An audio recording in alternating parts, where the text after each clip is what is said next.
Hello, my name is Curtis Smith, and I am presenting my data visualization project on the Magic the Gathering Arena metagame.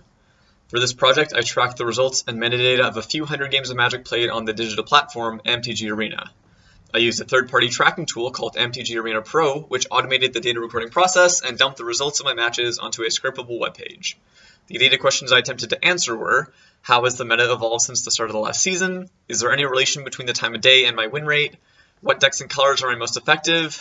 Has the meta settled down? Has my quality of play improved? And is red deck wins still the predominant deck on the ladder? My first design was focused on answering the question, how has the meta evolved?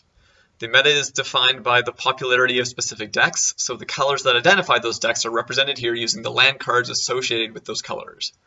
The question regarding win rate and time of day can be answered by checking wins and losses, shown by card orientation, and time of day, shown by the color of label text. My second design is primarily answering the question regarding red deck wins popularity on the ladder, with group bar graphs clearly showing the increase or decrease in the color representation between the two time periods. My final design attempts to answer as many questions as possible, combining meta composition with personal deck usage and performance, grouped into 4 discrete time periods. This visualization introduces the use of poker chips to track colors as well as wins and losses. This visualization is the first to implement 3D encodings with stacks of poker chips. Using physical materials for these visualizations really narrowed the scope of what was possible and shifted the focus away from what can we do to what is the best we can do with what we have.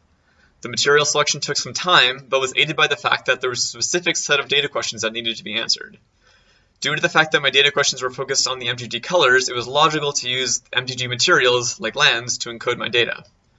Being able to use paper Magic cards to represent the colors was beneficial in a couple of ways. They are clear, discrete, orientable units that make easy to read visualizations, and they have the added bonus of adding some flavor by being the physical counterparts to the digital metrics that are being tracked. One of the major limitations of the chosen materials was the limit on the number of data points that could be effectively displayed.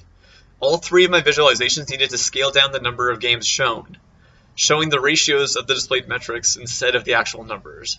This was fine for data questions concerned with the ratios, but it was difficult to look at specific trends tied to things like decks played or time of day.